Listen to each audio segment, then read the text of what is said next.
Que nos vieram oferecer as célebres tulipas da Holanda. E o início do jogo, o árbitro da partida é o francês, o Sr. Barbeirin, e cá está o Benfica a sair, todo de branco, e logo um ataque. O Benfica jogava deliberadamente ao ataque, ainda era aquele esquema de 5 avançados. O Benfica já tinha José Augusto, Santana, Torres, Eusébio e Simões. E aqui sofria uma falta. Lá está Eusébio a preparar-se para marcar. Que era um especialista na marcação destas faltas. O Eusébio tinha realmente um dom. Agora houve ali uma simulação, foi um passe para um jogador que estava ali junto à barreira, e a bola já era uma jogada combinada, quando ele não rematava, colocava-nos em posição de poder retribuir-lhe a bola em andamento, no sentido de que ele fizesse o remate. Vindo embalado.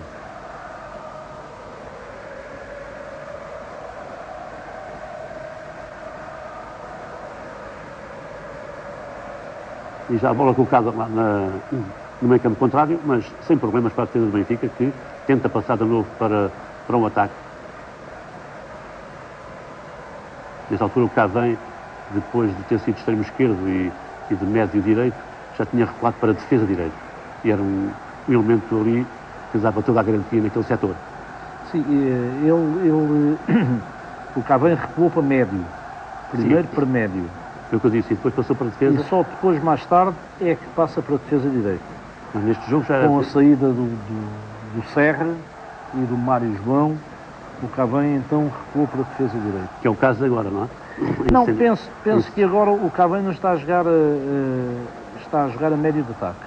A linha média era o Cavém e o Coluna. Não, mas também é bom que não esquecer Santana, também. Santana jogava, vamos falar na linguagem antiga, o Santana era interior direito. Sim, mas dentro de um esquema, assim, formos de 5 avançados. Claro, que era também um organizador de jogo e jogava numa posição mais intermédia. Claro, mas neste ano já, com o Fernando Riera, houve algumas alterações de vulto na equipa do Benfica e houve um aproveitamento de muitos antigos avançados do Benfica. Repare-se que nesta equipa do Benfica, neste jogo, frente ao Feyenoord, além do José Augusto, do Santana, do Torres, do Eusébio, de Simões, também havia o Coluna e também havia o Cavém. Portanto, é uma equipa de características muito atacantes. O Santana era o terceiro médio. E agora ali uma bola bem metida para o ataque do Feyenoord, a partir ali com um perigo, o Kluivert, o homem que joga no eixo do ataque, a obrigar Costa Pereira a sair da sua baliza. Embora sem grande perigo, mas a informação do Feyenoord... Neste jogo o Cavém joga realmente a defesa direita. Neste jogo joga realmente a defesa direita.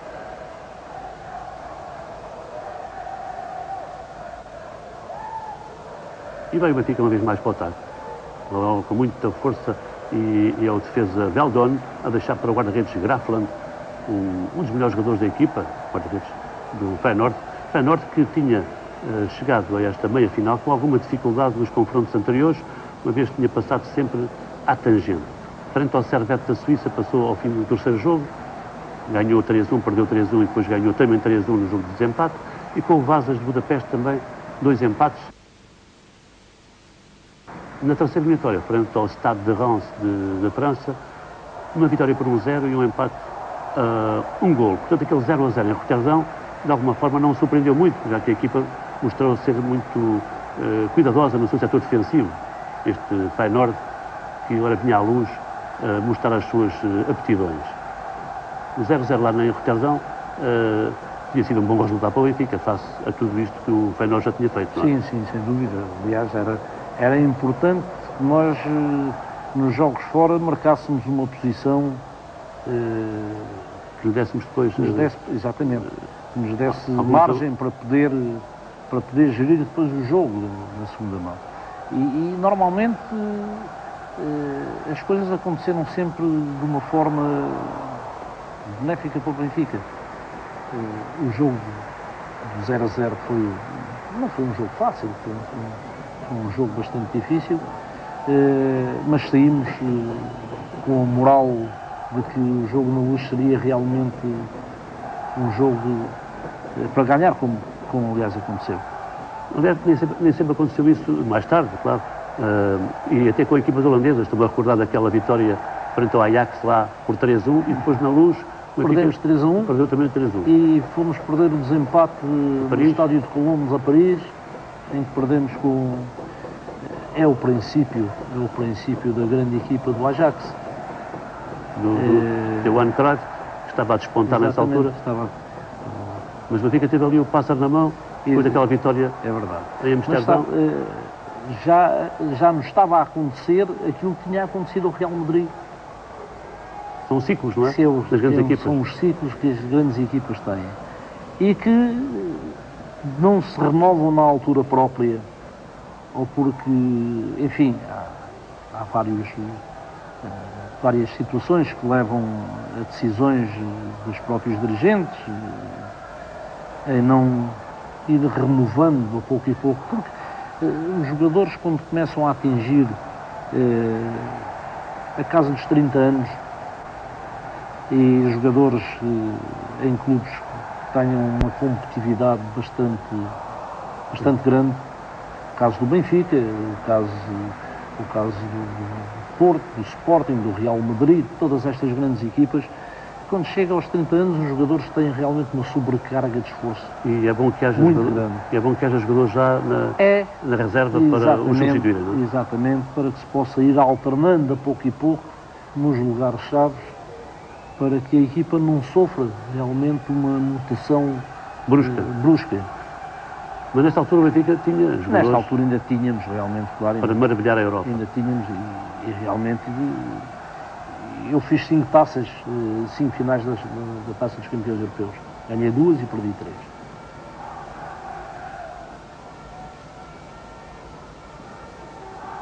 O Benfica aproximar-se mais da baliza contrária do que a equipa do Feyenoord, sem dúvida, mas o Feyenoord, como digo, sempre a apostar num esquema marcadamente defensivo e, como já dissemos, foi assim que conseguiu ultrapassar os anteriores obstáculos. Mais um lance de insistência por banda da formação portuguesa, e sempre que a bola ronda ali ao lado direito é a vez de José Augusto dizer de sua justiça. José Augusto também refletia muitas vezes para o centro, não é? Eu comecei como avançado centro do Barreirense, exatamente. Mas acontecia isso com alguma frequência, direita e centro, mas raramente do lado normalmente esquerdo. Aparecia sempre como segundo ponta de lança, avançado centro, segundo avançado centro, hoje o chamado ponta de lança. E daí os muitos gols que marcou no Benfica e também os muitos que deu a marcar, é um facto. Mas os Augusto e os José Águas foram os grandes goleadores. Eu, durante a minha carreira no Benfica, ao serviço do Benfica, marquei 41 gols de cabeça. Isso é de facto obra. Porque nas jogadas pela esquerda aparecia normalmente sempre como segundo ponta de lança. Nos cantos estava sempre em posição, e tinha realmente uma coisa invulgar, que era, eu saltava muito bem, tinha um poder de elevação muito grande, não é? Isso, claro, permitir bater a defesa contrário e o próprio guarda-redes. Aqui está uma tentativa de resposta da equipa do Feyenoord, com Klaassen a deixar já para Ben Arce. Aí está, muitos assobios, naturalmente, a sublinharem esta iniciativa dos holandeses, mas a não colocar em perigo Costa Pereira, que está até ao momento a ter uma noite tranquila. Vimos-lo há pouco apenas a sair da sua área para pontapear face a uma incursão do avançado Kluivert, mas pouco mais. A bola de novo a pertencer ao Benfica e a Eusébio. Cá está ele. Podia fazer um compasso de espera para deixar já para um companheiro e depois a desmarcar-se na expectativa do passe. Mas de imediato a formação do Feyenoord a recuar no terreno e a procurar não conceder espaços ao seu adversário. O que na altura não era muito habitual, isto é, o jogo era muito mais aberto aí há 40 anos do que hoje. As marcações faziam-se de forma diferente, não? Não tanto assim. Mas um bocadinho, pelo menos. Estamos a falar num numa época em que a Itália adotava o catenaccio. E o catenaccio não era mais nem menos do que um jogador livre no quadro defensivo. E havia marcações individuais, bastante. Agora, o que é que havia realmente diferente daquilo que existe hoje? É de que haviam jogadores que individualmente resolviam qualquer situação mais estreita. E agora o lance talvez mais perigoso até ao momento por parte da equipa do Feyenoord, um lance de Baumessa, ali numa incursão individual, depois a continuação por intermédio de Ben Arfa, e a bola finalmente afastada, mas a recuperação da formação do holandesa, cá está, agora a querer incomodar o último reduto benfiquista, tudo já prontamente sanado por cá vem, já a equipa do Benfica a procurar partir para a resposta, não consegue, nova interseção, aqui está o Feyenoord na insistência, e não há dúvida a equipa do Feyenoord a vir à luz, a tentar aqui discutir o resultado com o Benfica. Sim, sim. E durante esta primeira parte discutiu, não é? Bom, naquela altura jogava-se mais na marcação à zona. As equipas na Europa, com exceção das equipas italianas, jogava-se mais na marcação à zona. E é por isso que havia, às vezes havia espaços... Claro, e esses espaços normalmente eram conquistados pela capacidade individual e a inteligência de jogo. Dos componentes das equipas, que era aquilo que o Benfica tinha, era jogadores com grande inteligência de jogo, na decisão final. E também o tal automatismo de que hoje tanto se fala, com tantos anos a jogarem juntos, aquilo já saía quase de olhos fechados. Claro, isso ao fim de uns anos nós já sabemos. Bom, e também tínhamos treinos para a prática, porque o Bela Gutmann nesse aspecto veio realmente trazer uma metodologia que na época foi bastante benéfica, não é? Por exemplo, os meus centros tirados, como diziam, à régua e ao esquadro, eram também bastante treinados. Lembro-me perfeitamente que nos treinos da quarta-feira ele insistia precisamente nos passos longos de 25 metros, em que eu corria junto à linha, o Santana metia a bola e eu junto à linha, com a bola em andamento, eu fazia 25, 30 centros, todos eles, até que mecanizei, e isso evidentemente que era colocar a técnica na velocidade, não é? E teremos a ocasião de ver isso em próximos programas dedicados ao Benfica europeu e também a Bela Gutmann, em que se vê de facto a capacidade de Augusto na forma como arrancava no seu flanco e conseguia ou marcar golos ou dá-los a marcar para os seus companheiros mais bem colocados. Através de uma velocidade estonteante, temos que reconhecer, arrancava ali e conseguia ultrapassar o defesa contrário, para depois ganhar o espaço para solicitar o Águas primeiro, depois o Torres, às vezes o Eusébio, enfim. Cá está, mais um lance e ali a ganhar o pontapé de canto. Houve aqui agora um período de maior somo por parte da formação holandesa, nada que, enfim, tivesse preocupado muito o Costa Pereira, mas, enfim, era a prova de que o Feyenoord não se entregava. Os holandeses tinham realmente uma capacidade atlética muito boa. Com o seguinte, eram, nesse aspecto, realmente uma equipa bastante difícil. Porque jogavam mais em força do que propriamente grandes tecnicistas. Mas era importante que o Benfica marcasse cedo. Aliás, é sempre importante que se marque cedo ou tarde, o golo é sempre bem recebido. Mas perante estes holandeses que prometiam tantas dificuldades, seria interessante para acalmar as hostes que o Benfica marcasse cedo. E o Benfica está a fazer por isso, mas o Feyenoord está a atender-se bem. E era uma equipa que partia bem para o contra-ataque. Este é o lateral esquerdo, Kair Mat, a não resultar, a bola a ser recuperada pelo Benfica. E aqui está. Excelente. Este é o Eusébio. E grande jogada agora, sim, cabeceamento. E a cabeceamento meu. De Grafland. Quando alguém surge no lado direito, o Augusto transita logo para o eixo do ataque, não é? A tal a tal variação de que falávamos. Primeiro quarto hora de corrido, 0-0, mas aqui foi o lance talvez mais perigoso, porque aquele que obrigou o guarda-redes a fazer uma defesa. Já vimos ali algumas aproximações perigosas junto a uma baliza e a outra, mas este foi o tal lance que podia ter dado gol. Excelente intervenção de Grafland ao seu cabeceamento e o resultado a manter-se. Agora um fora de jogo assinalado Bergholtz, o homem que surge aqui no lado direito. E marcado por jogador holandês, marcado por Fernando Cruz, que jogava como defesa esquerdo. Aqui está ele.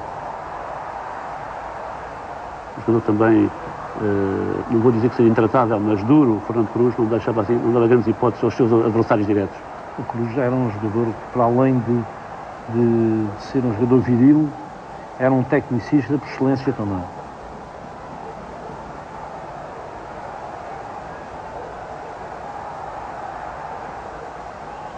Ali apareceram dois jogadores do Feyenoord, uma zona ali central. Meio campo, uma zona de meio campo. Uma zona de meio campo com pouca vigilância, pelo menos momentânea. O meio campo jogava com o Santana e com o Coluna.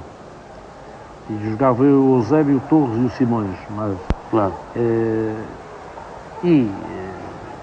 Quando éramos atacados, pelo flanco onde ocorria essa situação, ou era o Simões, ou era eu, que fechávamos ao lado do médio. E normalmente faríamos um 4-3-3. Portanto, nunca havia um esquema rígido por parte do Benfica? Não. Aliás, já muito que estava abandonado. A equipa do Benfica nunca jogou com 4 médios, num 4-4-2 e com 2 atacantes. Nunca jogou em que a linha média fosse realmente composta só por jogadores médios, isto é, naquela função. Exato. Havia jogadores que se adaptavam a esse lugar, não é? Os extremos, conforme as eu contingências e o Simões, e primeiramente eu e o Cabem, era quem fazíamos aquilo que se chama hoje os médios alas. Isto é, quando defendíamos, fechávamos ao lado dos médios, e então sim, ficávamos com um 4 de meio campo. Mas quando atacávamos, abríamos sobre as laterais. Então alargavam a frente de ataque? Evidentemente, alargávamos a frente de ataque. Quando era pelo lado esquerdo, normalmente eu aparecia sempre como segundo ponta de lança. E isso implicava uma excelente condição física. Claro. Para andar nesse vai e vem constante. Já nessa altura nós jogávamos a dar apoio ao defesa do nosso flanco, não é? Só que tínhamos realmente uma capacidade individual muito boa, que nos permitia fugir às marcações e sobrepor-se sempre aos adversários, mesmo que fossem europeus credenciados, como é o caso deste Feyenoord, que está agora a insistir, mas que continua a não conseguir. Eu penso que neste jogo o Feyenoord teve estas fases de jogo com alguma ascendência, dado realmente à robustez física dos seus atletas. E, claro, também, mas fundamentalmente, à força física.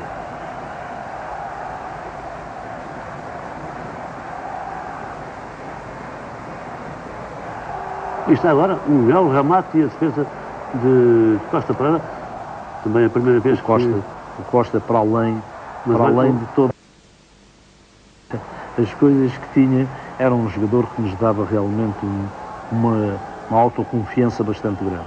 Mas, aliás, já tinha sido assinalada a falta do dianteiro, talvez por deslocação, de qualquer maneira, não deixa de merecer este registro, o primeiro remate à baliza, a encher o pé, o jogador holandês, e Costa a corresponder com uma boa defesa. E vai o motor era o Coluna, não é? Sim, o Coluna também era um dos grandes jogadores. E aqui está, este remate e agora o gol. O primeiro gol. O primeiro gol do jogo do Benfica, o gol do Eusébio, ali a aparecer, bem ao seu jeito, na recarga, e a fazer o 1-0 para a equipa do Benfica. E era a loucura no Estádio da Luz. Não temos aqui o chamado replay, a repetição do lance, porque na altura não havia, e nós respeitamos o tempo e não estamos aqui a aplicar tecnologias de agora. o gol de Eusébio a dar vantagem finalmente ao Benfica no jogo e também na eliminatória, dado o 0-0 da primeira mão. Agora com este 1-0 e face àquilo que já tinha acontecido, mais ainda se enraizava a ideia de que o Benfica ia passar mesmo, não? Não, havia realmente... O que é que pensou nesta altura? Não, havia, claro, o que posso dizer depois destes anos todos é que nós tínhamos uma alta confiança perante o jogo que realizávamos com este tipo de adversários, não é? E sabíamos que no Estádio da Luz, mais minuto, menos minuto, que haveria de aparecer o gol.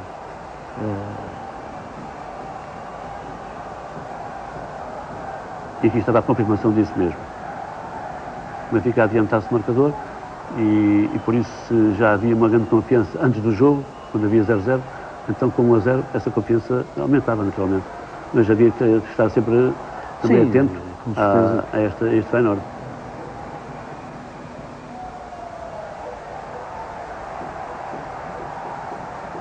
Não, havia realmente uma enorme confiança nos recursos da equipa.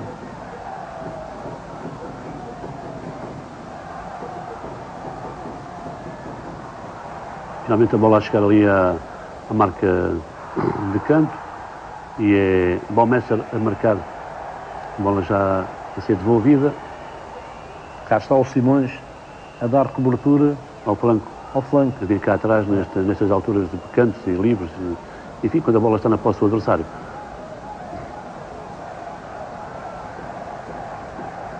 E o Benfica nunca fazia, nunca usava aquele expediente de tentar reter a bola e passar o tempo quando estava na posição de vencedor? Sim.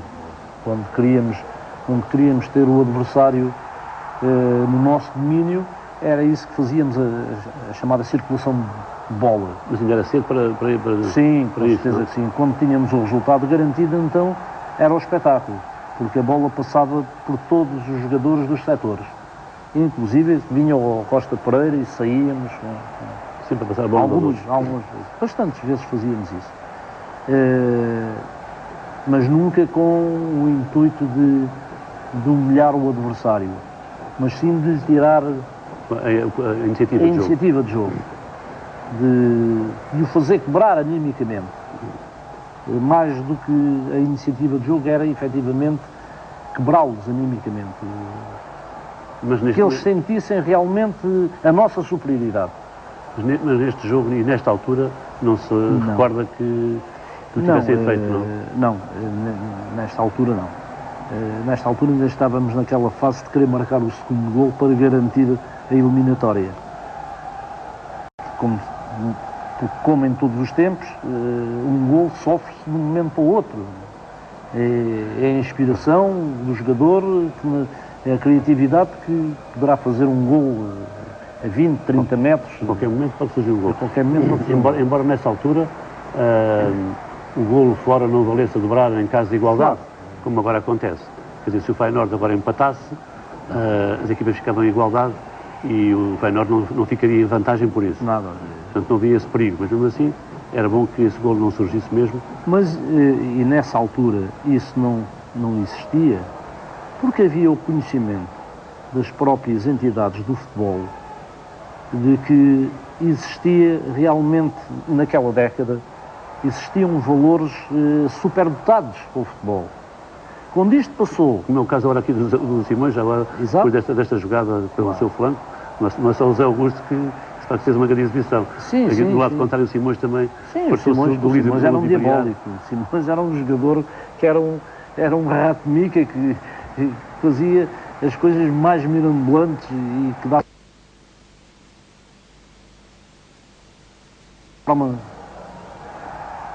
Tinha umas características realmente extraordinárias. Mas queria eu dizer de que, com a passagem dos anos, com o desaparecimento dos valores individuais, o futebol tornou-se um futebol bastante mais difícil, por isso mesmo. E então, os sistemas defensivos que começaram por aparecer no futebol fez com que as entidades do nosso futebol, a nível da UEFA, criassem este tipo de alterações para poder promover o próprio jogo. E para evitar que muitas eliminatórias tenham que ser discutidas ao terceiro jogo. Há uma coisa que é importante e que nós temos que realmente fazer um parêntese, é que isto da evolução do futebol não depende só da nova metodologia do treino ou da evolução dos próprios jogadores.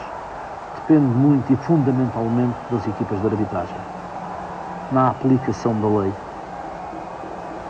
na defesa do próprio espetáculo, na defesa do jogador tecnicista, em que, e hoje assistimos aos jogos do nosso futebol, em que saímos de um campo de futebol, mesmo ganhando, altamente contrariados, porque existe, para além da virilidade, a raça à violência. E, portanto, acha que hoje a arbitragem não cumprirá a preceito do seu papel, pelo menos em relação aos Sim, eu penso e tenho a certeza de que há realmente uma falta de critério na aplicação da lei, na defesa dos princípios que são os jogos de futebol. Mas acha que há muita tolerância também? Há bastante tolerância por parte das equipas de arbitragem. O que nesta época não existia. Acha que os árbitros eram mais rigorosos? Eram mais criteriosos. Talvez porque a grande maioria deles tivessem sido jogadores de futebol. E no próprio momento têm realmente uma capacidade de poder analisar e sentir, ter o sentimento próprio da falta, que eu penso que é isso que falta hoje à maioria dos árbitros. É que... Agora aqui um lance de muito perigo, mais uma vez, junto à baliza de Grafland, ali a aparecer Torres e também Eusébio, no fim de contas, jogadores mais adiantados do Benfica. Mas o Sr. Barberran, já que estamos a falar do árbitro, recordo que quem dirigiu esta partida foi o francês Barberran, um árbitro muito prestigiado na altura, que só podia ser um árbitro de grande prestígio para dirigir um jogo da meia-final, segunda mão, claro, da Taça dos Campeões. Não era um árbitro qualquer. E havia realmente árbitros extraordinários, como existem hoje. Não quer dizer que hoje não tínhamos bons árbitros. E de facto temos bons árbitros também, a nível nacional e internacional. Mas haverá essa pecha que o Augusto agora referiu, de alguma excessiva benevolência e a tal falta de critério de que se refere, ou agora um pouco rigoroso, logo a seguir nem tanto, e isso acaba por se refletir no desfecho do jogo. Nós hoje temos realmente jogos que têm 60 e tantas faltas. Mas isso a culpa também é dos jogadores, não? Não, a culpa é dos árbitros. Também dos árbitros, mas... Os jogadores só as cometem porque lhes é permitido. Eu não posso, no futebol de hoje, não posso admitir que um jogador que fez 16 faltas durante o jogo, que tenha só tido um cartão amarelo. E muitos deles, às vezes, nem um cartão amarelo têm. Quer dizer... Nesta altura, uma vez que o José Augusto era extremo-direito e o Augusto também nunca foi alvo de marcações duras, violentas mesmo. Sim, com certeza. Também fui, mas eu tinha... E achava que eles eram bem castigados? Eu tenho a impressão que... Não tenho certeza.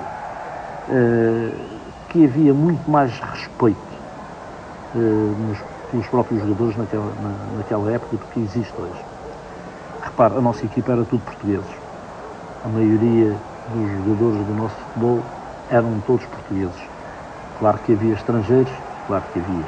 Mas não tanto como aquilo que se faz sentir hoje.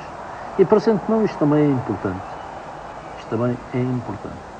Porque nós existimos hoje em equipas a falta de respeito do próprio jogador para consigo próprio.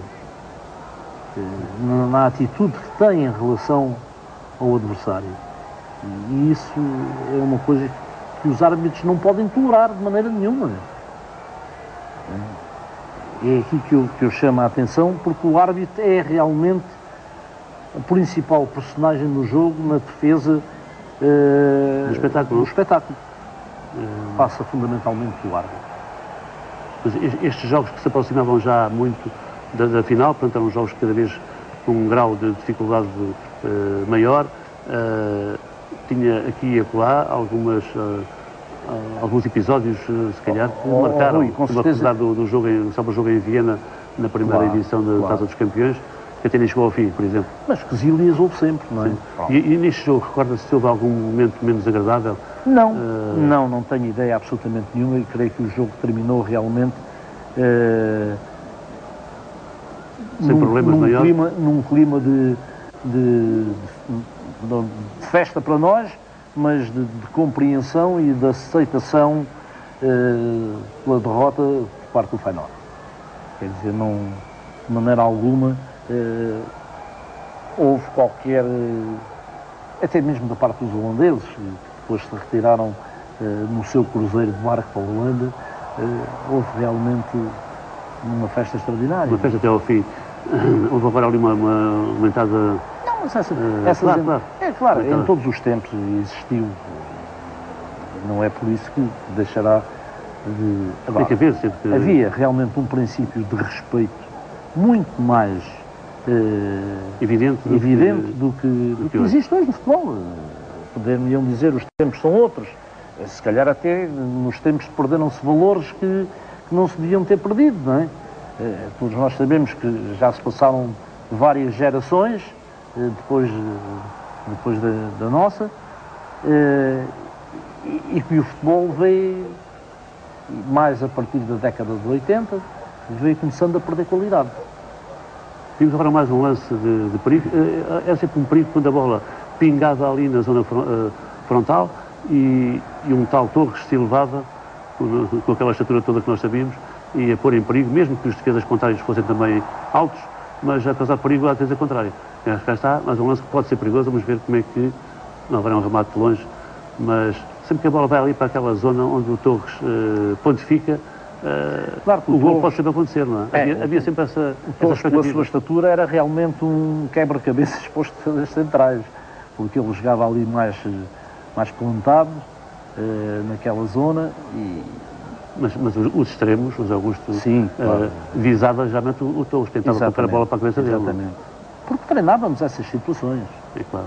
Essas situações eram treinadas. Eu lembro-me perfeitamente quando o Torres chegou ao Benfica. Chegou comigo, no mesmo ano em que... Veio do Torres Novas, não é? O Torres veio do Torres Novas e o Torres tinha um tio que tinha sido jogador do Benfica. E foi treinar ao Belenenses, teve uma semana no Belenenses e mandaram-no embora. Sob o argumento de?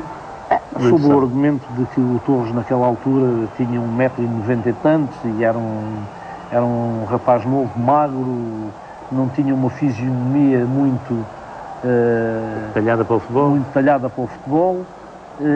Pronto. E não ficou. E o tio dele, o Francisco Torres, que tinha sido jogador do Benfica no tempo do Vítor Silva, do Valadas, levou-o ao Benfica. Falou com o Caiado, está bem, traz lá o homem. E o Torres esteve lá também 15 dias a prestar provas. Aí está, mais um lance de ataque, Eusébio Torres, ali, o tal Torres de que estamos a falar, e agora parece que não ficou contente com o adversário, ali... E cá está o Atali a chegar com toda a autoridade e a separar os dois jogadores. Claro. E ao fim de 15 dias tinha que haver uma decisão sobre a permanência ou não dele no clube. E lembro-me perfeitamente o Bela Gutmann dizer para o Caiado: Caiado, não, deixa Grandota aí. Grandote? Grandote. Deixa Grandota aí, vais ver que ainda vamos ter grandes satisfações com ele, e assim foi. E então o Torres foi inscrito no Benfica, e antigamente havia as reservas que jogavam aos sábados. E o Torres foi jogar contra o Arroios, e no primeiro jogo marcou 9 golos pela reserva. E depois jogou contra o Sacarvenense, salvo erro, marcou mais 6. E então o Bela Guto dizia: senhor, vai ser um grande marcador. Aí está agora uma boa defesa de Costa Pereira, também está a jogar, para quem estivesse distraído. De facto, a equipa do Feyenoord não se aproxima muitas vezes da baliza do Benfica, mas quando se aproxima já causou algum perigo. Um belo remate foi de Bernard, um ataque cruzado, mas Costa Pereira atento a defender. Depois então o Torres surgiu ali no Benfica a fazer muitos gols, mas tinha alguma dificuldade em surgir na primeira equipa, uma vez que estava lá um senhor chamado José Águas. Com certeza, e nunca foi titular, enquanto o Águas lá teve, nunca foi titular. Mas houve sempre o critério do acompanhamento, e o Torres teve sempre uma fase de progressão à medida que os anos foram passando e que não foi titular na primeira categoria, mas fazia alguns jogos, lembro-me, os particulares, e era normalmente suplente. Porque na altura não havia substituições, ninguém se equipava, equipavam-se os 11 só. Mas passou a fazer parte do acompanhamento da equipa. E lembro-me perfeitamente de que ele foi progredindo. Teve realmente, e quando veio o Riera, e já 4 anos depois, o Zé Águas retirou-se e ele entrou logo diretamente e passou a ser um avançado centro, digamos, indiscutível. Indiscutível. E foi tudo aquilo que nós sabemos no futebol português, não é? De facto, um grande goleador. E aqui há a expectativa também de chegar ao seu golo. Ainda não marcou, como se sabe, neste momento o Benfica vence por 1-0 com um golo de Eusébio aos 19 minutos. E sim, mas tínhamos um jogo totalmente controlado. Mais uma vez, Simões aqui a fazer a tal, dar a sua ajuda ao flanco esquerdo no apoio a Fernando Cruz. E agora, tentativa de colocar a bola lá na frente. E Raul Machado. Mas mal. Já agora, para dizer que no eixo da defesa estão o Raul Machado e o Humberto Fernandes. Não confundir com o Humberto Coelho. Às vezes a referência do Humberto só não chega, é preciso saber especificar. O Humberto Fernandes também foi um central que durante alguns anos pontificou na defesa do Benfica.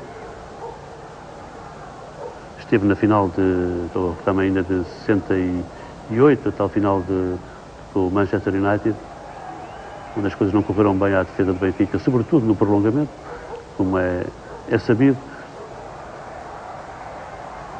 E ele esteve no segundo golo do Manchester. Mas aí teve pela frente um gênio chamado Jorge Best que lhe roubou a bola. Outros jogos, outros tempos, também foram 5 anos depois deste jogo. Estamos ainda a ver o Benfica Feyenoord. Nós assistimos à evolução de duas grandes equipas no panorama do futebol europeu. Após a década do Benfica, que foi realmente bastante brilhante, e aqui para não fugir à regra, levei uma cacetadazinha e enrolei-me ali na relva. Mas não foi assim tão grave quanto Não, eu tinha normalmente... Quantas queixas deixavam-se? Eu era um jogador rápido e fugia muito ao choque. E às vezes tinha que ser travado para não causar muita moça, não? Mas eu dizia que houve 2 equipas que se solidarizaram connosco. Foi o Ajax com o Cruyff, com aquele jogador, o Nice, e foi o Manchester. Foi o Manchester do George Best, do Bobby Charlton, do Dennis Lau, jogadores que eu mais tarde tive o privilégio de jogar com eles em 2 seleções europeias da FIFA UEFA. Sim, mas sabe que o Benfica não teve sorte com o Manchester das vezes que defrontou? Não, as vezes que defrontámos o Manchester, e aqui estou a ser repreendido porque me deram um toque e eu não gostei nada do toque que me deram.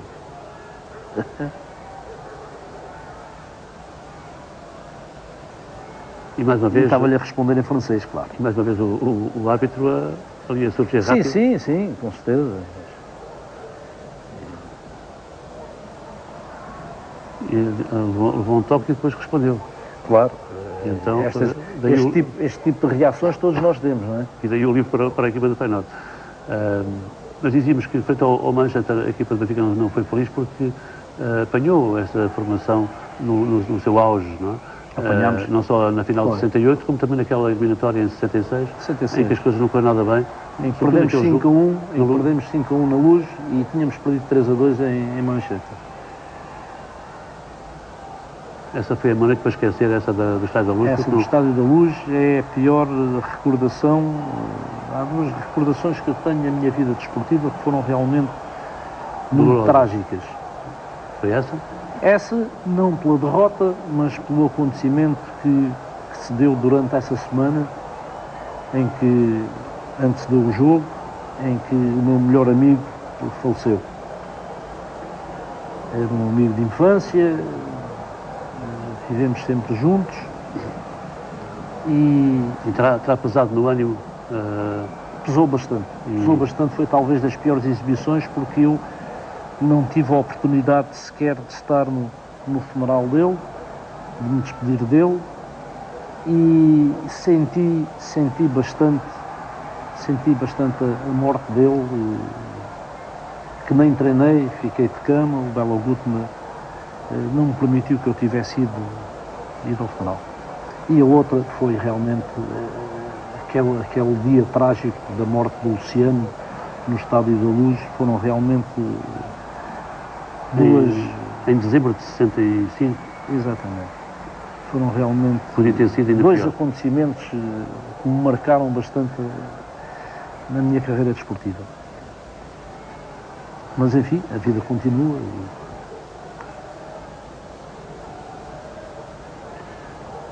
E voltamos então ao Benfica Feyenoord, com a formação do Benfica ali a marcar preponderância logo à entrada do meio campo contrário. Bom trabalho de Simões a furtar-se um adversário, a meter lá na frente para surgir alguém, mas a bola ali quase a chegar à linha de fundo. Mas um bom trabalho de Simões, nunca se sabe para que lado é que ele pode escapar-se, agora refletiu para o centro. Era um jogador que alternava bastante, era um jogador muito imaginativo. O que é que com o decorrer dos anos nós fomos nos habituando a essa panóplia de movimentos e de criatividade. Aqui está ele de novo. Que já sabíamos quando ele arrancava daquela forma, já sabíamos normalmente onde é que ele ia colocar a bola. E agora aqui uma perdida do ataque do Benfica, não? Depois de uma boa jogada. Não apareceu ninguém a empurrar a bola lá para dentro.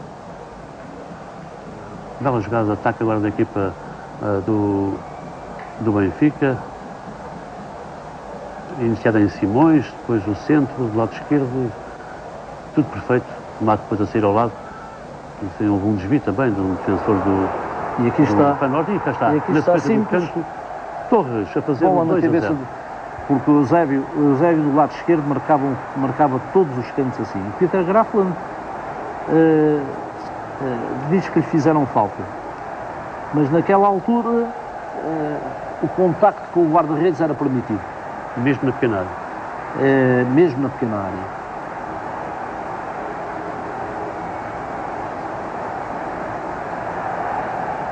Aliás, o terceiro gol de Portugal à Hungria na fase final do Mundial de 66 também é um canto do Eusébio na cabeça do Torres, ao segundo posto. Terceiro gol à Hungria. Depois dos 2 gols de José Augusto. Pois, aliás, também foi de canto que o Eusébio marcou.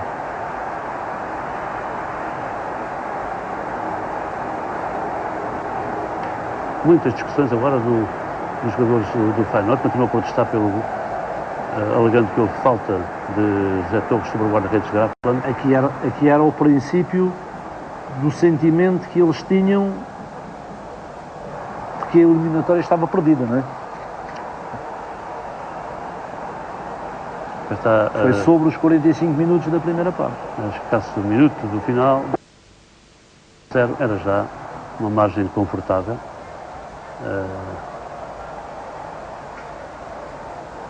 E agora alguns problemas que o jogo não teve até aqui, mas de facto o inconformismo dos holandeses é evidente.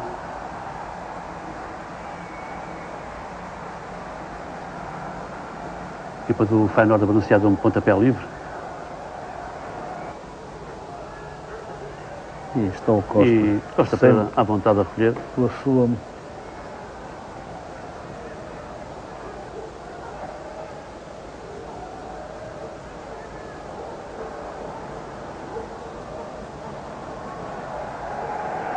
E o final do primeiro tempo. 2-0 para o Benfica. E eu penso que aqui sim, aqui já nós sentíamos realmente que E a coisa estava mais ou menos a garantida. eliminatória estava mais ou menos garantida. E cá estamos para a segunda parte do jogo, festa nas bancadas da Luz, com 2-0 ao intervalo. De facto, como já vimos e já dissemos, uma vantagem muito que dava uma grande tranquilidade à equipa do Benfica. E também, como já foi referido, a obrigatoriedade das equipas manterem os mesmos 11 não propiciava qualquer revolução numa ou noutra equipa. Acho que eram os mesmos jogadores, não havia alterações a menos que houvesse alterações de posicionamento dos jogadores, isto é, que a equipa holandesa pudesse surgir mais adiantada no terreno, em busca do golo que lhe pudesse ainda dar a hipótese de discutir o desfecho. Mas com certeza que o Benfica também saberia depois reagir a isso. E cá está, os primeiros momentos com a equipa do Feyenoord ali a tentar aproximar-se, mas só pela certa, a equipa ainda a trocar a bola, ainda longe da baliza de Costa Pereira.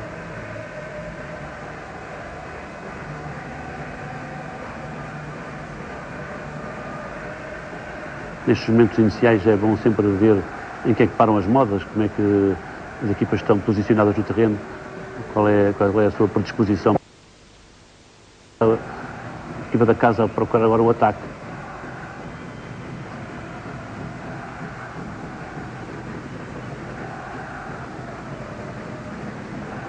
Uma má entrega, mas também depois um passe sem conta. Antigamente podia-se atrasar para o guarda-redes e ele Recolher a bola com as mãos. E hoje essa lei foi alterada. E bem. Porque propiciava muito o antijogo, sempre espaço para o guarda-redes.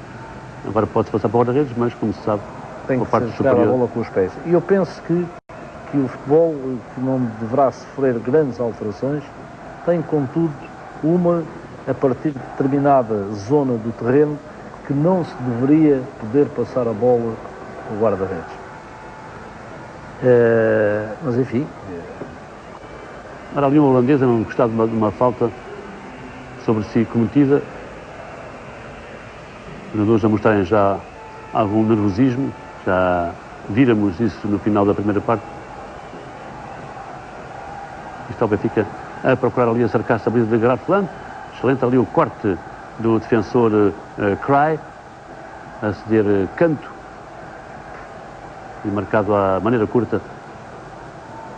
Bola bem virada ali para a área do Feyenoord, já a bola rechaçada, a ser recolhida por um jogador do Benfica, ali no meio, mas também há ali um excelente policiamento por banda da defesa do Feyenoord, procura depois passar para o ataque. Aí é que são maiores os problemas para a equipa holandesa. Consegue, de facto, opor-se bem na sua defensiva, cria ali imensas dificuldades aos avançados do Benfica, mas depois, quando o Feyenoord procura passar do meio campo para a frente, é que são elas. Não consegue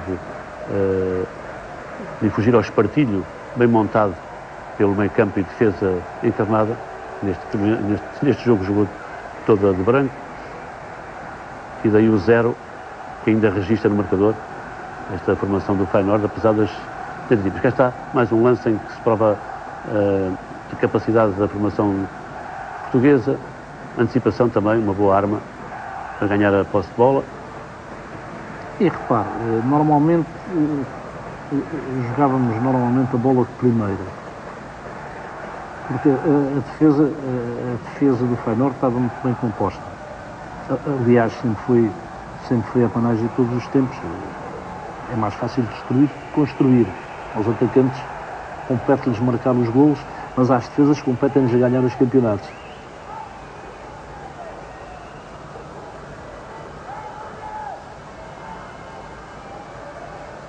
aqui há uma obstrução clara.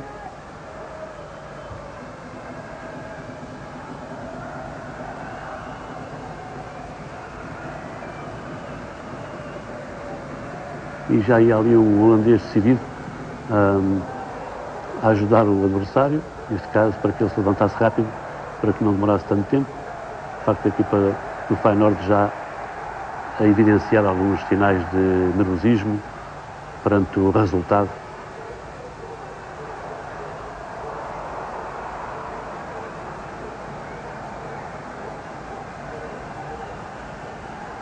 O árbitro já a assinalar uma falta. E a bola a pertencer à equipa do Feyenoord, que ia procurar partir para o ataque por Claessens. Deixar para Kraelmat. Novo passo para o seu companheiro, mas depois a bola não chega lá. É esse o problema. O Benfica muito bem na sua defensiva. Agora o Feyenoord a ganhar de novo a bola.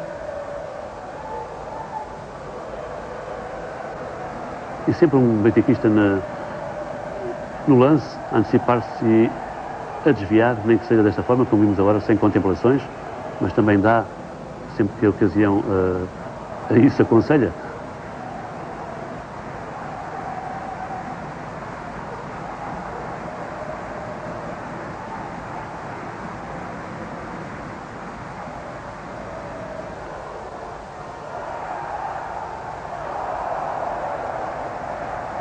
O Benfica a cercar-se sempre com mais perigo, a forma como toca a bola e se aproxima da área contrária, a revelar uma maior mobilidade do que o seu adversário. Mas viu-se agora neste lance, entre o Simões a colocar bem a bola, depois ou o Eusébio ou o Torres, o Torres é um jogador mais estático lá na frente, mas quer dizer, o Eusébio, Simões, José Augusto, Santana também, repare-se, agora ali apareceu a defesa do Feyenoord. Há uma dobra de defesa do Feyenoord. Mas o Benfica aproxima-se com mais facilidade da baliza contrária do que o Feyenoord. O Feyenoord tem mais dificuldades nisso.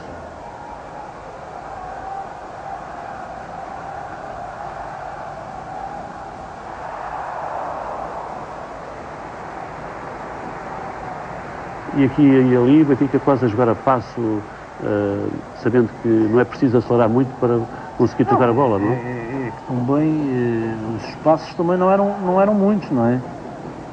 Os espaços não eram muitos e a defesa do Feyenoord estava muito mais... também haviam estas faltas, não é? Mas tem sido um jogo com menos faltas que aquelas que existem hoje. Sim, sem dúvida. Aqui uma incursão do Cavani, que sempre já tem-se notabilizado em muitos cortes, sim. E depois parte logo para o ataque. Ações ofensivas, embora por um flanco que durante muito tempo lhe foi estranho, ele que foi sempre extremo esquerdo, para depois então optar pelo lado direito, primeiro como médio, como já vimos, e depois como defesa.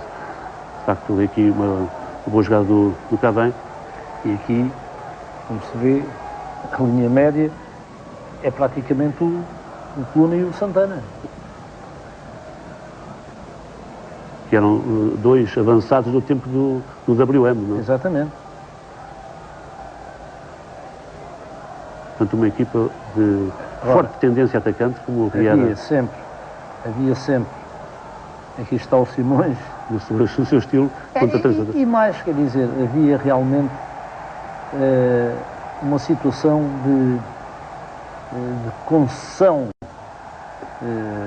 aos jogadores do ataque para jogarem com a criatividade que quisessem e com a improvisação que quisessem colocar no jogo. E vimos agora ali o Sr. Babéran a admoestar um jogo do Benfica. Na altura não havia ainda os cartões. Não. Portanto, ao obrigar o jogador a virar-se para ele se certificar do número, era sinal de que em caso de reincidência o jogador poderia eventualmente ser expulso. Claro. Nessa altura era verbalmente, não havia o cartão indicativo, mas a decisão era dada verbal, não é? Mais uma excelente jogada de Simões, ali, sobretudo a dominar a bola numa situação difícil, mas a dá-la jogável para o seu companheiro. Portanto, a bola a chegar a Grafland. E este jogo não foi dos mais famosos feitos pela equipa do Benfica. Também com alguma culpa do próprio adversário, não é? Sim, mas nestes 3 primeiros anos do sucesso do Benfica, já não falando na primeira vez que o Benfica foi à Taça dos Campeões, com o Sevilha em 58, 57, 58, sem falar disso, desses 3 anos de 60 a 63, qual seria o jogo que o José Augusto aqui consideraria como o mais espetacular disputado no Estádio da Luz? Estou-me a recordar de um 6-0 ao Nuremberg, por exemplo, que foi um espetáculo, não apenas esse jogo em si, exemplo, mas também por aquilo que representou, com a recuperação do 1-3 do Nuremberg. A 20 minutos de jogo já a equipa alemã estava iluminada, mas tivemos aqui um jogo, aliás, as 2 primeiras taças, os jogos no Estádio da Luz foram extraordinários, ficaram no imaginário das pessoas. Mas tivemos aqui um jogo contra a equipa campeã inglesa na altura, que era o Tottenham. O Tottenham tinha uma equipa poderosíssima. O Benfica ganhou 3-1. Ganhámos 3-1 e lá perdemos 2-1. Num terreno enlameado de propósito. Propositadamente. Para dificultar a ação do Benfica.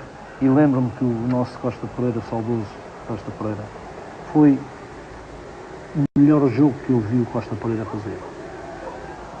Mas olha que o guarda-redes inglês também fez teve uma grande atuação, porque o inglês naquela os avançados do Benfica também fizeram muito trabalho. Sim, teve bastante, também esteve. Foi um jogo de parada e resposta.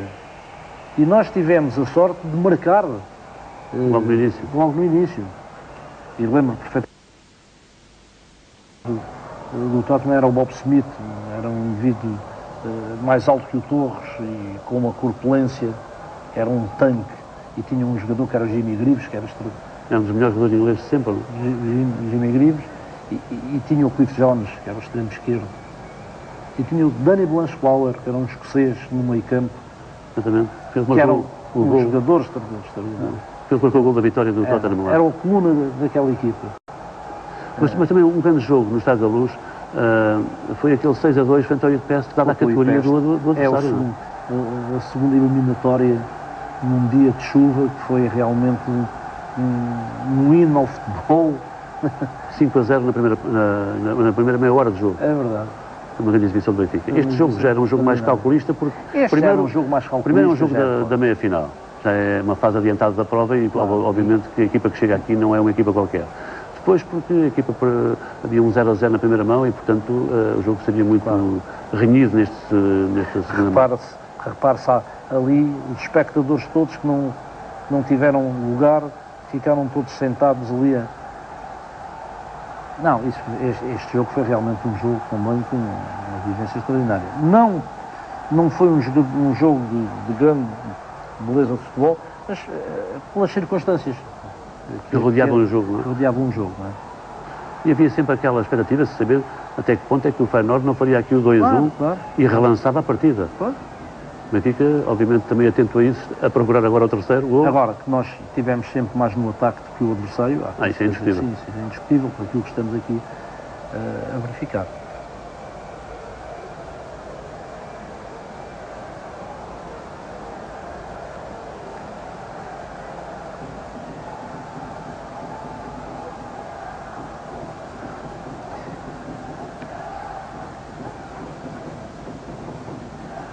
Um livro para o Benfica.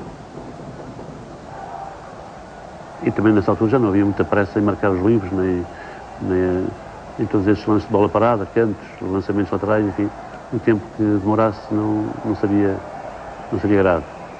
Tentar ganhar. O remate agora, a bola ao lado da baliza de Grafland.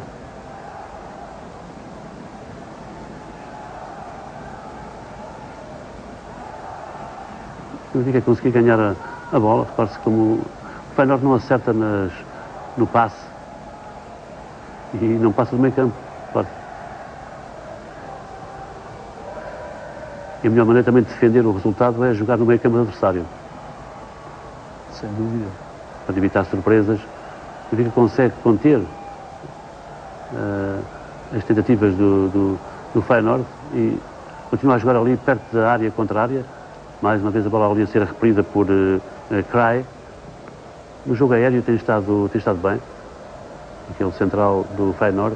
E uma preciosidade do Coluna num passe de calcanhar. Aqui está, mais uma E jogada. aqui está o Simões. Brilhante.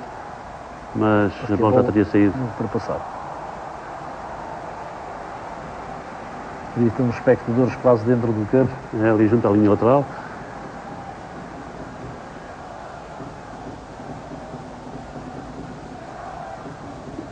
Isto hoje é impossível que isso aconteça, não é? Sim, há muitas regras.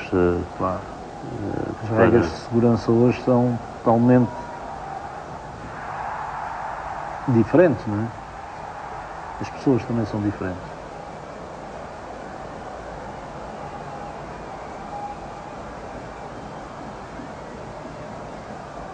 E cá está a Costa Pereira a colocar a bola na marca e com toda a calma a preparar-se para pontapear. Como é o seu estilo. Até no pontapé de baliza o Costa Pereira tinha uma forma de chutar a bola. Muito peculiar. Um estilo muito pessoal. Eles de vez em quando também davam umas cacetadazinhas e tal, claro. Não é adiantar muito o jogador do Benfica, mas cá está sempre a tentar o ataque. E já com o primeiro quarto de hora de corrida desta segunda parte, os holandeses a não gostarem que os jogadores do Benfica fiquem deitados no terreno.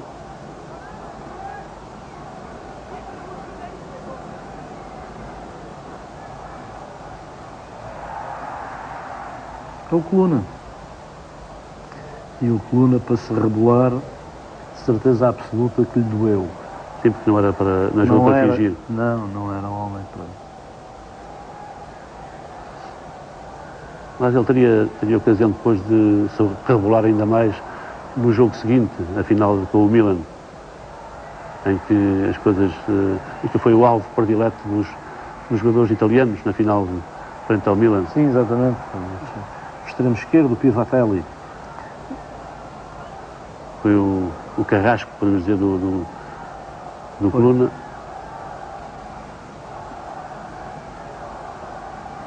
E já eles estavam a dar um bocadinho...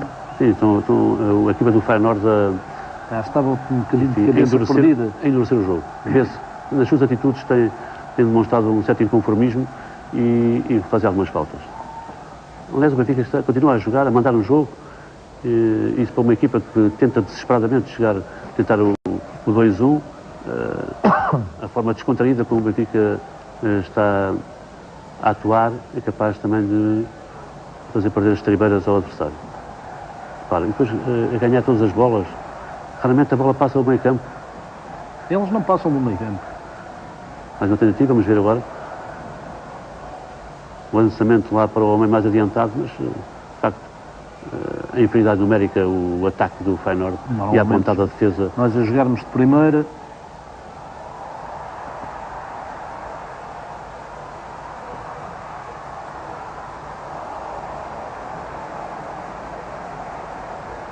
Bem, ali a ganhar o pontapé de canto. Esta simulação de ir à bola para obrigar o adversário a cortar e a se ter canto. E agora muito tempo até que isto seja marcado.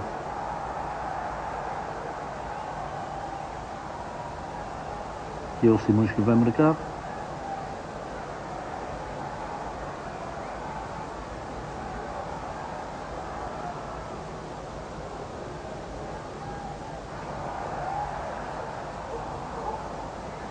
Bem jogado, bola ali colocada no meio, depois de um bom trabalho na ala direita. E a feição do jogo a manter-se, com o Benfica a dominar por completo e a não permitir que o Feyenoord discuta sequer o jogo. Bom trabalho de Simões, mais uma vez, a bola colocada lá no meio, cabeceamento, ali para o remate, Santana e é o golo, é o 3-0. Belo golo de Santana, depois de uma assistência, de um passe de cabeça de Torres. Passe de cabeça à direção de bola. Exatamente, a bola colocada lá para o eixo do ataque, ali o Amorti para o remate de Santana, que aparece no sítio certo e faz o 3-0 com 18 minutos desta segunda parte. Se dúvidas ainda houvesse, elas dissiparam-se nesta altura. Com 3-0 então é que não havia mesmo hipótese nenhuma para o Feyenoord. Agora era só gerir, não é? Aliás, como estávamos a Como há pouco dissemos, Os golos fora não valiam a dobrar, em caso de igualdade no cômputo das duas mãos. Portanto, mesmo que o Feyenoord, por qualquer motivo, conseguisse chegar ao 3-3, ficaria apenas em situação de igualdade, nunca de vantagem. Portanto, era preciso que o Feyenoord marcasse 4 golos, o que era impensável até a final. Haveria o prolongamento, não é? Nessa altura haveria então prolongamento, porque o terceiro jogo era uma coisa que só surgiria depois de um prolongamento. Também não havia grandes penalidades para desempatar nessa altura. Houve várias formas de desempate ao longo dos anos, ao longo das épocas, mas nesta altura era um prolongamento e depois a marcação de um terceiro jogo. Também houve já o processo de moeda ao ar, que também não é das mais brilhantes. Também não é das mais brilhantes. E o Benfica disse que pode queixar num célebre jogo com o Celtic da Escócia em 69. Fomos eliminados por moeda ao ar. Mas a maior injustiça não terá sido aí, mas num eventual 4-0 que o Benfica chegou a conseguir e que o árbitro não considerou que a bola esteve dentro da baliza escocesa. Mas está estranho. Aí o Benfica teria ganho por 4-0 e não haveria mais discussões numismáticas, digamos assim. Por moeda ao ar, que favoreceu a formação do Celtic. Uma vitória por 3-0 dos escoceses em Glasgow e também por 3-0 do Benfica na Luz, que obrigou a tal prolongamento, no qual o Benfica fez um golo que o árbitro não se apercebeu. Aqui está o Feyenoord a tentar o ataque muito mal, bola para fora e de resto já estava lá. Penso que aqui já estavam completamente desmotivados. Em situação de descrente.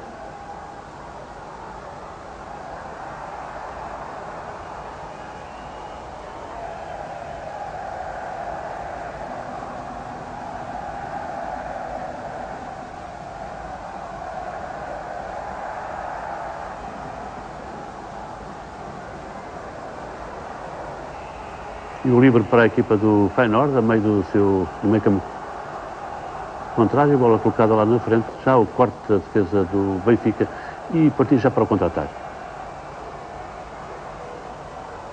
Futebol mais prático, atenção, pode ser mais um gol, um remate de bola em bater num adversário.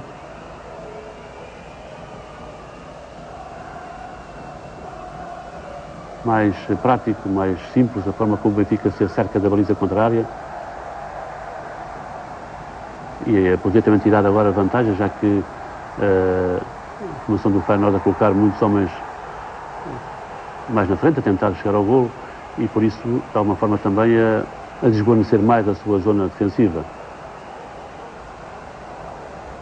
Isso é sempre perigoso para uma equipa como a Benfica, que, como dissemos, é constituída na sua maioria por jogadores de características atacantes.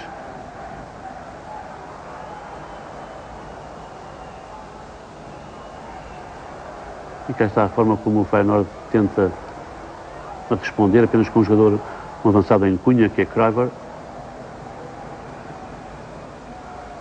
Muito pouco para a dupla Raul-Humberto Fernandes e para as eventuais dobras, caso elas fossem necessárias. De modo que o ataque do Feyenoord condenado ao insucesso.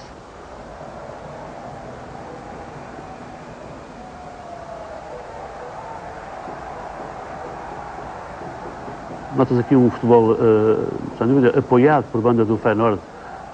Não é assim um futebol tão desgarrado como se poderia pensar. É apoiado, só que é servido por poucos jogadores lá na frente e a inferioridade numérica não tem hipótese no confronto com a defesa do Benfica.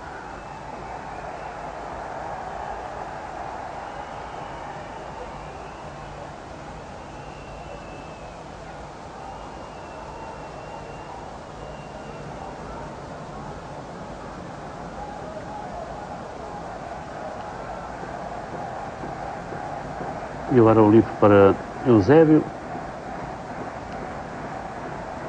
Ali com Santana a seu lado. É a Santana que lhe coloca lá para a cabeça do Torres. E o pontapé de baliza para Peter Grafland. E esta parte do jogo já sem grande interesse em matéria de novidades, já que estava tudo resolvido. 3-0 dava toda a tranquilidade ao Benfica. Benfica que tinha eliminado, já agora recorde-se, a equipa do Norrköping da Suécia 1-1 e 5-1 na Luz, e depois uma difícil eliminatória com o Dukla de Praga 2-1 na Luz, e curiosamente com 2 golos do Coluna, que não era habitual ser o marcador, o Zé Augusto com o Águas e é o Coluna que faz 2 golos. Um Dukla que depois em casa não consegue mais do que 0-0, uma grande exibição do Costa Pereira, e daí que o Benfica tinha chegado à meia-final com o Feyenoord. Essa eliminatória com o Dukla, onde pontificava um tal Mazopust, que foi considerado o melhor jogador europeu, foi uma eliminatória extremamente das mais difíceis que o Benfica conheceu. Eu creio que foi a mais difícil nesta qualificação, nesta taça. Foi realmente o jogo com o Dukla de Praga. E como é que explica que tenha sido o Coluna a marcar os golos? Acontece. Mera circunstância do jogo. Com tantos avançados. Aliás, o Coluna também era um jogador que rematava bem, era um jogador que frente ao Luís, era sempre, o seu remate também era sempre feito com direção. De forma intimidatória. Fez vários golos nas finais e em jogos decisivos. É um facto dos golos à Coluna, não sai golos. Coluna, quando marcava, arrancados cá fora da área. Quer com o Barcelona, com o Real Madrid, também com o Peñarol, na primeira mão da Taça Intercontinental. O Coluna teve poucos golos, mas foram quase todos eles decisivos. Mas foram golos marcados, digo eu, com pontapés cá de fora da rua, como se dizia na altura, não é? E então é curioso. Tinha um pontapé potente. Mas era curioso que, frente a um Dukla muito defensivo, mas defensivo no bom sentido, quer dizer, uma equipa que sabia defender muito bem e depois passar para o contra-ataque, tenha sido ele o autor dos 2 gols. Era uma equipa que jogava um 4-4-2 na altura. Já praticava o meio campo, e onde pontificava. Normalmente todas estas equipas tinham um organizador de jogo, e o Mazopust era realmente um jogador onde o jogo passava todo por ele. Não só do Dukla, mas também na própria seleção checa, já que no Mundial de 62 ele foi um elemento preponderante da sua equipe. Sim. A escola checa era realmente uma escola bastante boa. Sim, tinha pergaminhos desde há muitos anos.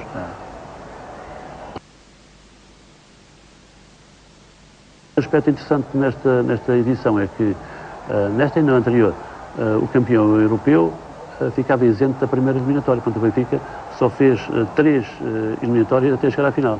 Aliás, aconteceu também o mesmo com o Real Madrid, sempre que no ano seguinte ia à Taça dos Campeões depois de ter ganho a anterior. Isso na altura era encarado como um aspecto positivo, agora seria menos uma receita, se calhar até os clubes não gostariam de ficar sem uma eliminatória. Hoje há muito mais clubes, e há clubes que ficam isentos nas primeiras eliminatórias, mas depois os moldes hoje são totalmente diferentes. Os moldes hoje são mais para defender os clubes de maior dimensão. E fortalecer a sua conta bancária. Portanto, hoje em dia olha-se muito à questão do que é que uma prova internacional pode proporcionar a um clube. Claro. Hoje em dia já não se fala na Liga dos Campeões, mas na Liga dos Milhões. Em vez dos pontos, fala-se dos contos. A linguagem já mudou um pouco. É evidente que é importante para a sobrevivência de um clube, mas é bom não esquecer também a vertente competitiva. Pois, é claro que há situações que impedem outras, mas não há dúvida absolutamente nenhuma que estamos numa época de confluências económicas e muitos interesses em jogo. E muitos interesses em jogo. Portanto, o Benfica, nesta época, tem 62, 63, isento da primeira eliminatória, elimina o Norrköping da Suécia de uma forma fácil, um empate lá em casa do adversário, depois uma goleada de 5-1, que era um resultado muito frequente na Luz, e depois a tal jogo com a Dukla, muito apertadinho, 2-1-0-0. Fizemos 7 jogos. E depois fizemos 7 jogos. Depois com o Feyenoord, este é o último jogo antes da final. Eu penso que os moldes atuais não só dá muito mais vantagens económicas aos clubes, com certeza que sim, mas também dá muito mais concessão de facilidades no prosseguimento da prova. Claro, porque antes era tudo mais decisivo. Ou melhor dizendo, estas situações eram mais decisivas, claro. Estas eram a eliminar. Claro que naquela altura, aqui o Benfica fez uns milhares largos de contos, não é? Qualquer coisa como, sei lá, 30 e tal mil contos. Na altura era considerado... Na altura era, enfim... Uma fortuna. Nós sabemos que naquela época o custo de vida, não é? Que nunca foi fácil, mas tenho a certeza de que era bastante mais equilibrado do que agora. Sim, o espetáculo também era extremamente acessível, não é? E hoje os preços são bastante elevados. Houve agora ali uma boa defesa do guarda-redes Grafland. O Benfica não deixa de tentar o ataque. O Feyenoord também procura aproximar-se da área contrária, mas com pouca convicção. Estamos já com meia hora de jogo. 3-0 para o Benfica. Golos de Eusébio, Torres e Santana. Este último golo de Santana já na segunda parte. Falta um quarto de hora para o final. E tudo consumado. O Benfica estava já a pensar na final frente ao Milan. Era uma tentativa do futebol italiano chegar ao título, depois da Fiorentina ter jogado com o Real Madrid e o próprio Milan ter jogado também em 58 e ter perdido apenas no prolongamento. Recorde-se, o herói desta saga inicial da Taça dos Campeões Europeus foi o Real Madrid com 5 vitórias, mas uma referência especial para a equipa francesa do Stade de Reims, que chegou por 2 vezes à final. Equipa onde Raymond Kopa, que foi na primeira edição, ele depois viria a jogar no próprio Real. Mas tirando então o Stade de Reims, a Fiorentina e o Milan foram outros finalistas vencidos, e o último desses 5 foi a formação alemã do Eintracht Frankfurt, goleada por 7-3 em Glasgow, em 1960. Portanto, o Milan ia aparecer pela segunda vez na final. E estava numa grande ocasião e passou ao lado. O golo não surgiu por acaso. De facto, agora o Benfica a ganhar por 3-0 e a dar-se ao luxo de criar ocasiões que lhe poderiam permitir uma vitória ainda mais robusta. Não era preciso tanto, mas mais um golo seria melhor, claro. Agora ali a ser rechaçada sobre o risco e depois a bola tirada para fora. O perigo é passar para a formação do Feyenoord, a sentir enormes dificuldades face à pressão da equipa do Benfica.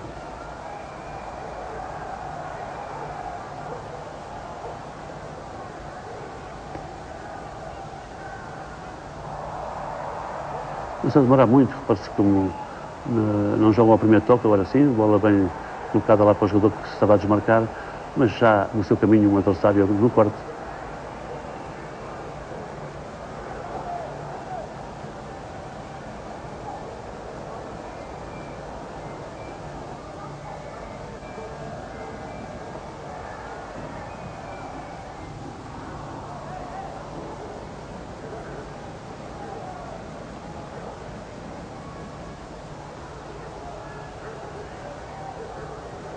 E agora é tudo mais lento. Está o Zé Augusto tentar combinar com um companheiro. Ali a surgir no corte um homem do meio campo.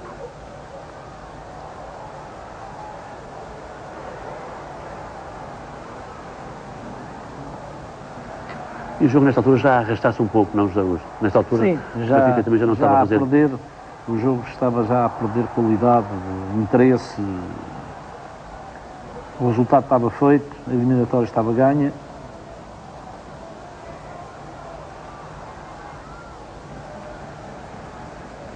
A descrença dos próprios adversários arrastava-nos para uma situação de jogo mais tranquila, mais lenta. E ali o Costa Pereira ali a sair, a não conseguir ficar de posse de bola e a criar um lance de perigo, e o Feyenoord a ganhar um pontapé de canto. Mas todos os maus fossem esses, não é? quando se está a ganhar por 3-0. Canto para o Feyenoord, é lá no lado direito o Bergholtz a marcar.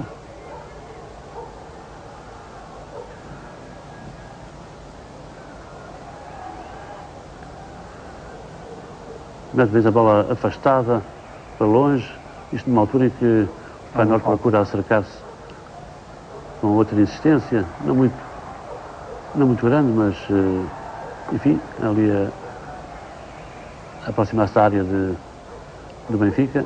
Costa Pereira a tocar a bola para o seu companheiro da defesa e a colocar o esférico em jogo. Estamos nos últimos minutos da partida, o Benfica ganha por 3-0, parece que empatou em Roterdão por 0-0 e, portanto, a um passo da final, terceira final consecutiva, algo impensável uns anos antes. Que é que diria que o Benfica conseguia repetir a proeza do Real no que respeita pelo menos às 3 primeiras edições, ser finalista. José Augusto esperaria em 1960 poder ser finalista da Taça dos Campeões e ganhar 2 delas nessa altura. Era algo quase inimaginável.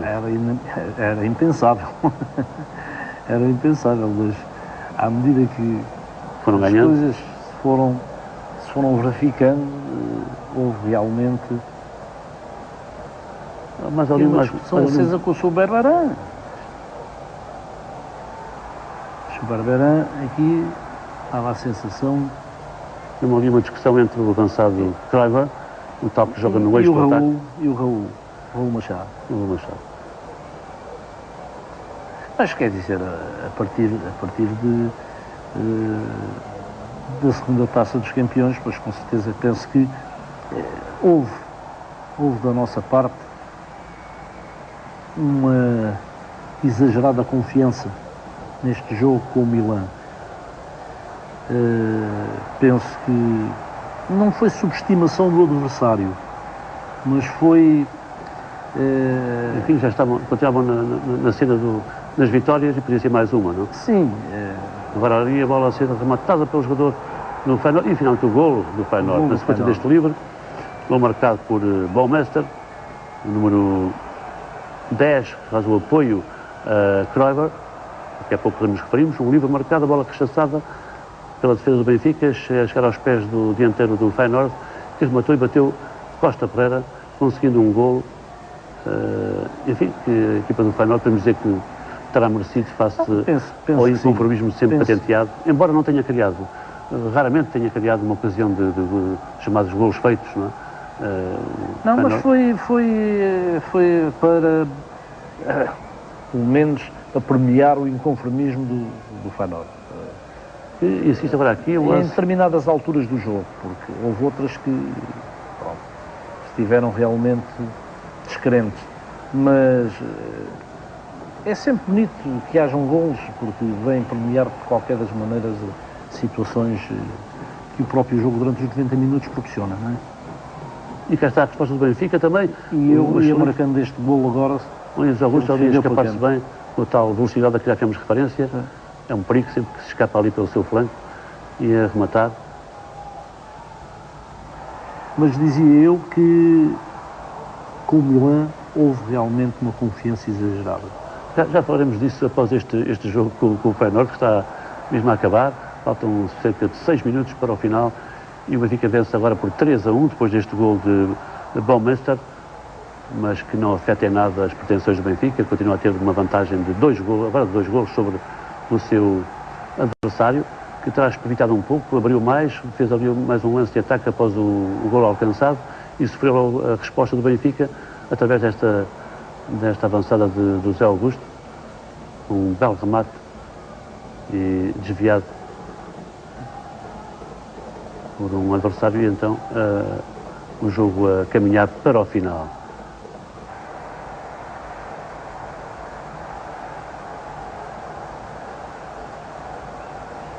Muitas demoras na reposição, como é habitual, sempre que nos aproximamos do final de um jogo.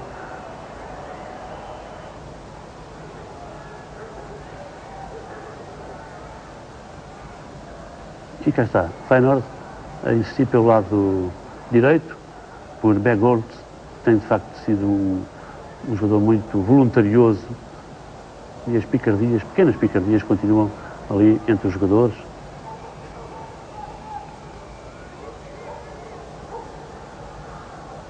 Obrigado, de resto, o árbitro auxiliar, na altura o fiscal de linha, ali a entrar em campo.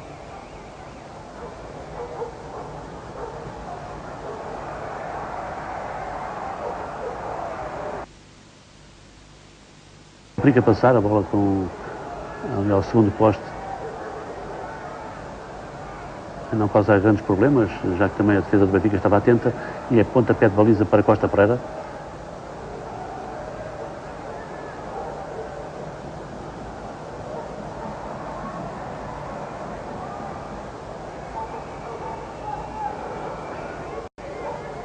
E mais uma jogada com o Fernando Cruz. É o Fernando Cruz. Que entrou sobre o seu adversário, o mesmo Bergholz, e obrigar a este mergulho do dianteiro holandês.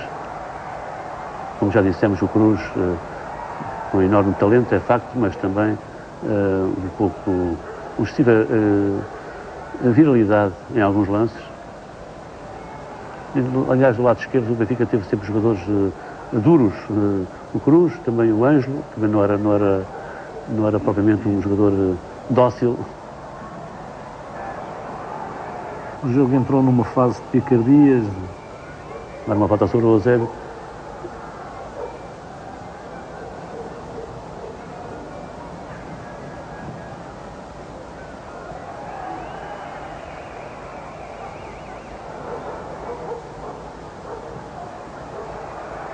E nada de pressas por parte do Benfica, naturalmente. Ora, está mais um ataque da equipa do Benfica. E cá está outro lance. Uma falta sobre o extremo direito do Benfica. Quer comentar, José Augusto, este lance? Eu creio que este lance, ele deu um toque no pé esquerdo, ao ver. José Augusto estava a jogar a bola com o pé direito, portanto, quando adiantei, ele deu um toque no pé de apoio. Quando se preparava já para se escapar ao seu adversário, bola colocada lá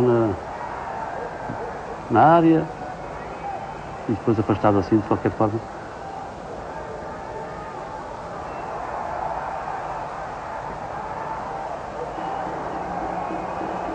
Aqui já eles estavam com o mal perder, não é?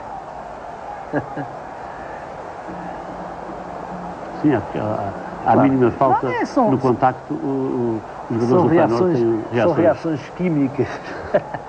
Todos têm quando as coisas não correm bem, não é?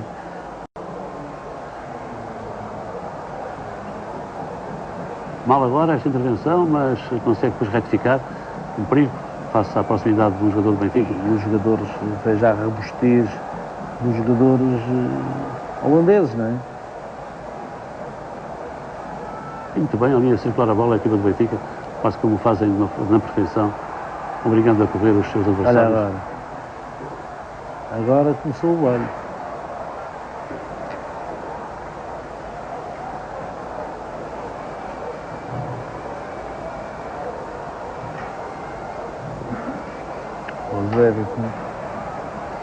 E agora a bola sai muito mal, acontece. O Eusébio também dava destes pontapés. De vez em quando acontecia. De vez em quando acontecia, não é? Acontecem a todos. Por maiores que sejam. Esta bola sem qualquer sentido, a bola a ser recolhida à vontade pela defesa do Benfica. E sem pressas depois, assistência à Costa Pereira. Estamos mesmo sobre a hora. Alguns segundos para o final da partida. O Benfica já com os dois pés, podemos dizer, na final da Taça dos Campeões. Pela terceira vez consecutiva. O clube português a conseguir esta proeza dos anos 60. Simões, até quando escorrega, consegue enganar o adversário. Está com um jogador desconcertante este pequeno Simões que galvanizava a sua equipa e também os adeptos que corriam ao Estádio da Luz para o ver atuar. No seu flanco esquerdo era de facto um espetáculo.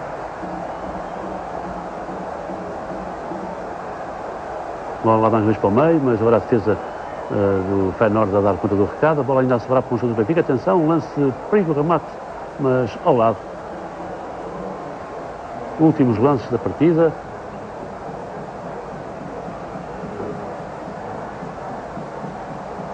O senhor Taberran a olhar para o seu relógio. O seu cronómetro deve estar prestes a dar para o final do jogo.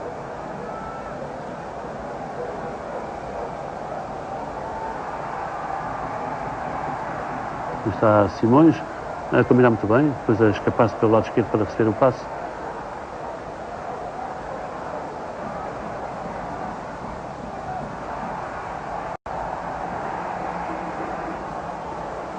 Um mau passe a permitir o quarto da defesa do Benfica e final do jogo, vitória do Benfica por 3-1 e o Benfica, como dissemos, na final da Taça dos Campeões Europeus. Invasão pacífica, como acontecia nessa altura, e não vou dizer que metade do estádio se transferisse para o relvado, mas quase. Repare-se as pessoas que entram no relvado para vitoriar os seus jogadores, e depois aquelas cenas que também assistíamos habitualmente no final dos jogos, quando a invasão era de facto pacífica por parte dos adeptos do Benfica. Eram os adeptos que queriam a camisola e a polícia não entendeu aquilo como uma manifestação de benfiquismo. Vamos é de facto o final do jogo.